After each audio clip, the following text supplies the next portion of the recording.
They keep asking me, how you gonna get it all done?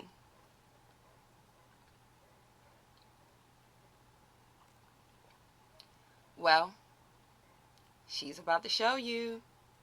Let's get it.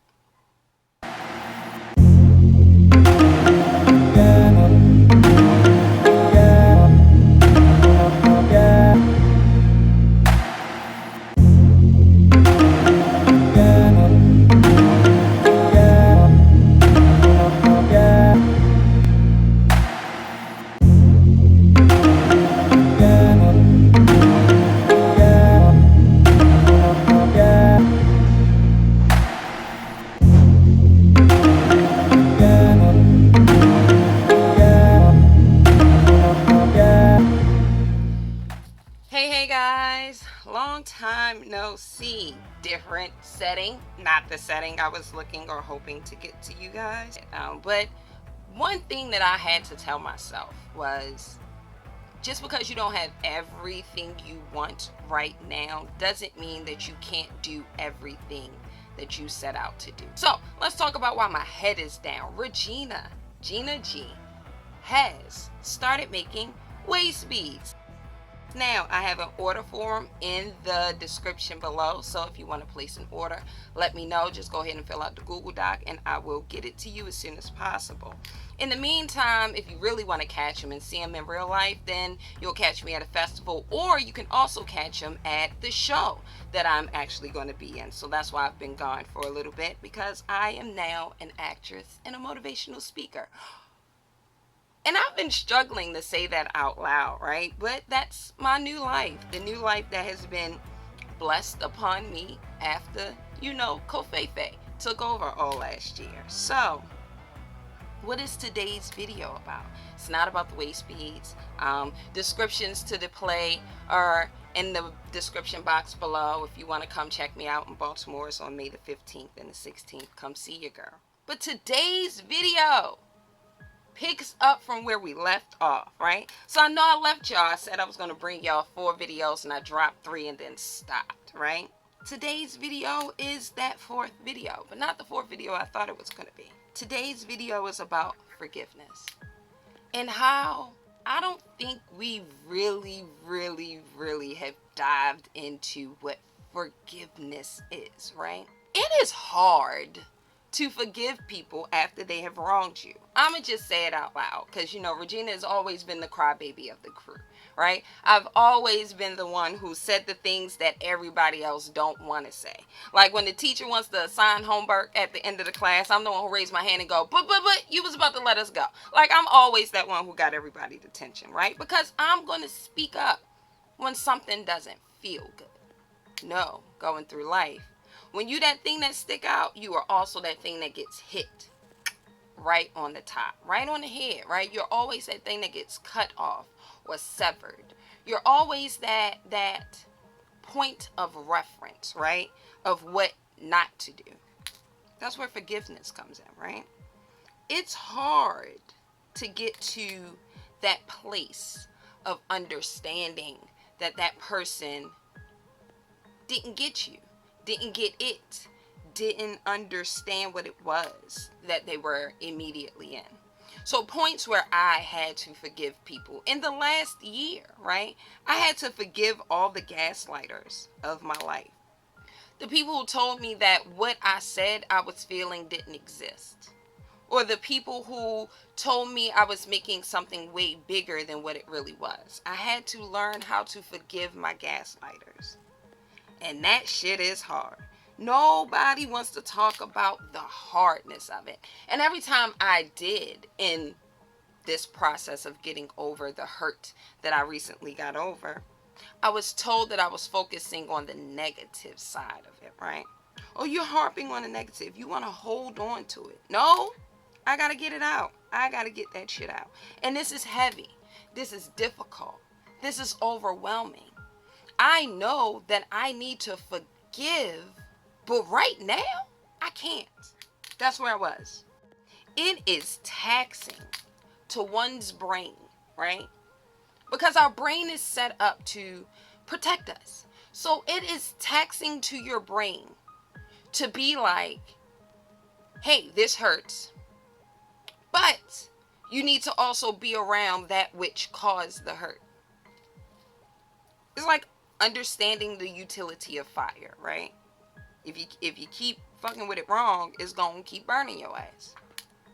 But if you harnessed it the right way, it'll warm your house. It'll light your room. It'll be a tool. I had to slow it down.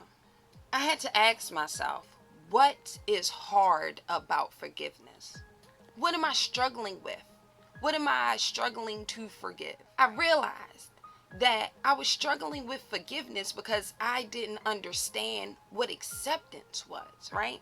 I didn't understand two parts of acceptance. I didn't understand what I had to accept in the situation, and I didn't understand how to handle what I accepted. So let's talk about those two things. I didn't understand what acceptance was because I thought once I forgave a person that I had to accept them back into my life, right? Because that's what we think. Oh, get over it, move past it. If it's no longer affecting you, then that person shouldn't affect you.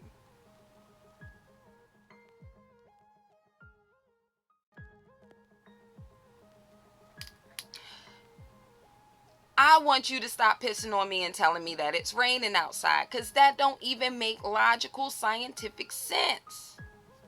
Where's the harnessing of that which is hurting me if I'm still subjecting myself to it in the same manner and conditions? I didn't accept something about myself, which was growth. I've grown beyond a couple of things. And I've grown beyond the need to be needed in ways that are hurtful to me. In order to get to this forgiveness, what do I have to accept first? I have to accept the circumstances of the situation. I have to accept that it is what it is, right? That's what I can't change. And that's okay. It is okay to occasionally have me fucked up, because you can only receive me from where you perceive me. I'll slow that down. You can only receive me from where you perceive me. And perception is about your reality, and I am only a blip in your reality. I get that now.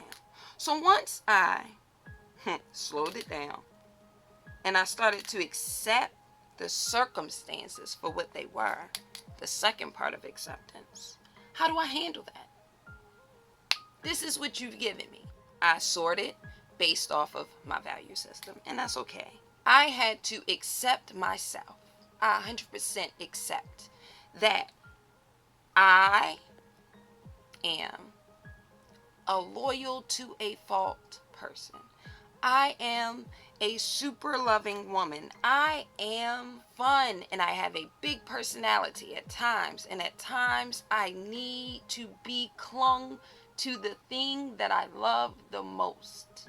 I had to accept all of the things about myself that everybody else that I wanted, who didn't want me when I wanted them, told me was too much. Yep, acceptance. Accepting who you are is the first step on the road to forgiveness. Don't nobody really tell you that. Don't nobody really put it that clear like that. Or maybe they did and I wasn't paying attention. If you wasn't paying attention, hopefully I said it clear enough for you to get it, so you can accept the circumstances and move the hell on. So now we at how do we move the hell on, right? What does that mean? Remember, I said you had to harness the fire. We got to create boundaries. Oh, man. See, that's the B word that you should be afraid of. I should have smiled every time somebody called me a bitch, because then that meant I was setting up a boundary, and they ain't like it. What are your boundaries? It's okay that your boundaries move over time. They should, right?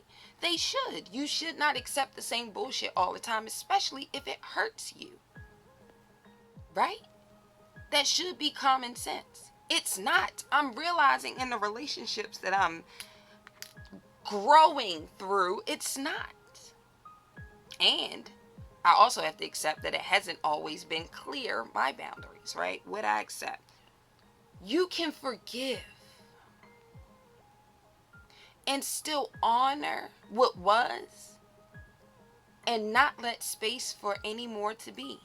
And that all is okay. That all is okay. When you come from a place of not having in areas in which you should have to survive, right? Like not having emotional support, not having financial support, not having a stability. Like when you come from a place of lacking, you fight so hard to hold on to the things that you accumulate and have over time, not realizing that a part of abundance or having or stability or all of those is letting go and moving on and just being like, oh, that served me then and it doesn't serve me now. It's not rocket science, it's human science, and we don't sit down and deal with the science of humans enough. That science is real tricky. It runs twofold, is what I'm realizing. There's the theory of things, and then there's the actuality of things. When you apply it, how does it work? And what I'm learning is the theory always plays out. It's just actuality has that variable of time that we can't do anything about. But again, time is a tool if you use it or harnessed it properly. So, Regina Gina G has learned to accept herself in spite of herself in regards to all of the things that has made her she. I'm happy with me. I'm happy that I've hurt in the ways that I had, because now I get to share it in only the unique way that I can, and that's dope. So I have forgiven everybody and everything who has hurt me. One of the new boundaries I have is I don't trust nothing named Dre anymore. That might change, but I definitely don't. And that's the truth. But I can come back and take the circumstances that I find myself with and make the best of it. Because can't nobody do it like G. Ain't nobody ever gonna do it like G. Purposefully. So that's it, guys. Thank you for being here. Loving me the way that you can. Loving me to the most of your capacity. My brother taught me to stop telling people that I love them more. Let them know that I love them to the best of my capacity, which might change tomorrow because I am still growing. But know that this is all that I got to give right now. So, as always, I leave you guys with a lot of light. I'm going to get the lighting together. That's why I keep looking like white and ghosty and then black again. But we're going to work on the lighting. And then I leave you guys with a lot of life. Because every day that you live and you learn a lesson, consider yourself lucky. Most definitely. Most definitely. But most importantly, and as always, I leave you guys with a lot of love. Because the love that you give to me, I give back to you 100 times over.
I need way better friends.